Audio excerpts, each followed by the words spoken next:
Hi, welcome back. Let's look at another knot, or in this case, two knots.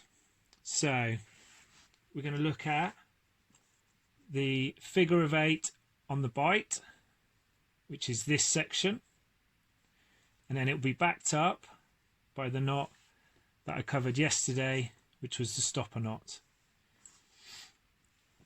This is probably the most important knot you can learn.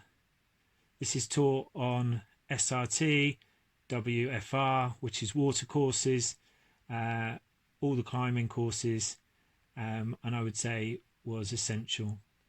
So this knot is ideal for securing people or equipment that you don't want to lose.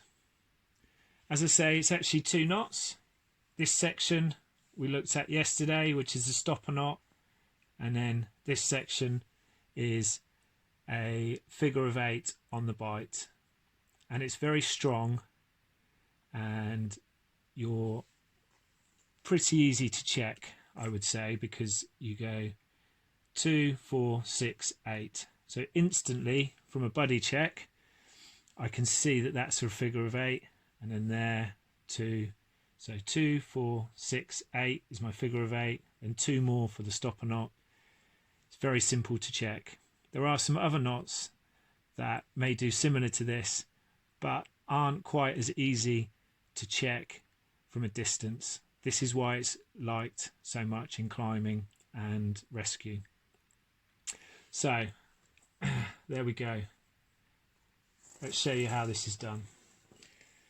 There's many ways of doing this knot, but I'm just going to show you one. If you prefer other ways, then just find your own way on it. What I tend to do is get my end of the rope, then loop it back on itself for about 75 centimeters. Then I pick it up in the middle and I do my stopper knot. The reason I do my stopper knot first is this way I can judge that the tail here is not going to be too long. Okay, don't want it too long. Then this piece, which becomes the working end, which I'm going to put the figure of 8 on the bight in, I can actually adjust if I need to, because this will move up and down. In this case, I'm going to create a loop. Then I'm going to come round the back of the loop and come back down through the loop that I've made. The one issue with tying the knot in this method is normally it will need some sort of dressing just to make it sit nicely and cinch down. This one's gone in quite well actually, but normally you would have to just play around with the rope a little bit just to make it sit a little bit more comfortably. Okay, so as I said, the reason that we like this knot is it's so easy to do a buddy check. So 2, 4, 6, 8 and then 10. I can see that from a distance that that is 100% safe. Okay, the reason that I like measuring it out and getting the distances correct is because we do need it to be short here, and short here. If I was to tie a knot or see a knot that was tied like this, I would ask someone to redo it, or I'd redo it. So this piece here is too big. I could put a hand in there, that could twist, could break my wrist. Alternatively, I could put my hand in there under pressure, I'm getting pulled, I could get entrapment.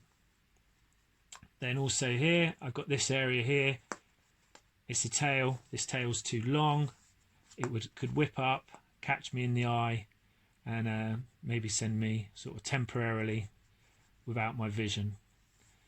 So the practice with this is actually to get the dimensions of the knot correct, yeah, to stop these big gaps happening.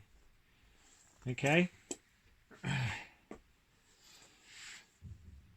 let me show you that again.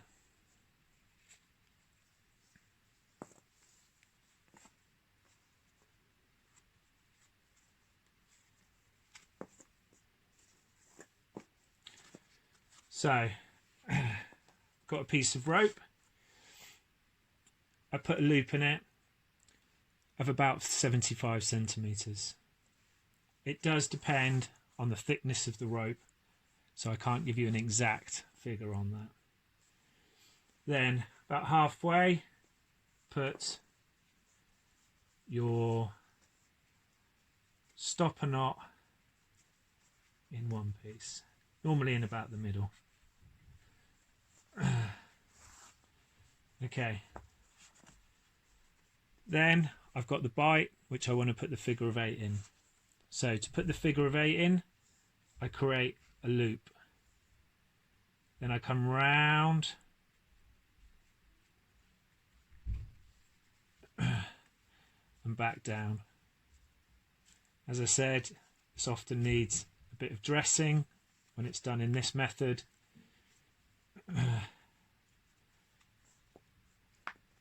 But there you have a figure of 8 on the bight, backed up with a stopper knot.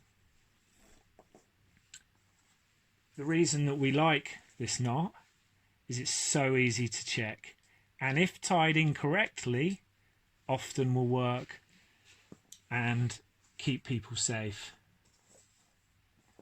As long as you kind of similar to this. Obviously we want it done 100% and done right. So the health and safety executive require this knot to have the backup.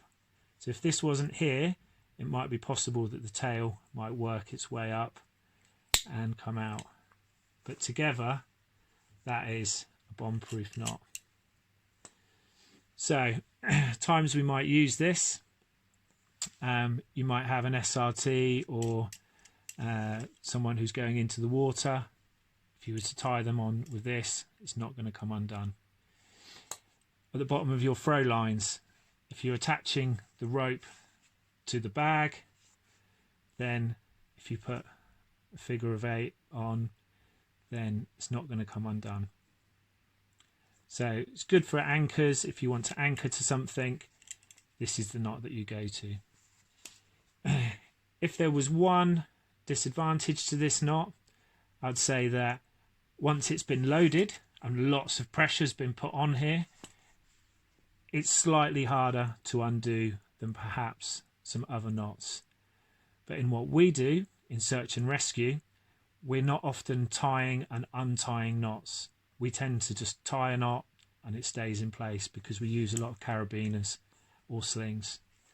So I would suggest if there's one knot, or in this case 2 knots, that people learn, it would be the figure of 8 on the bight, backed up by the stopper knot.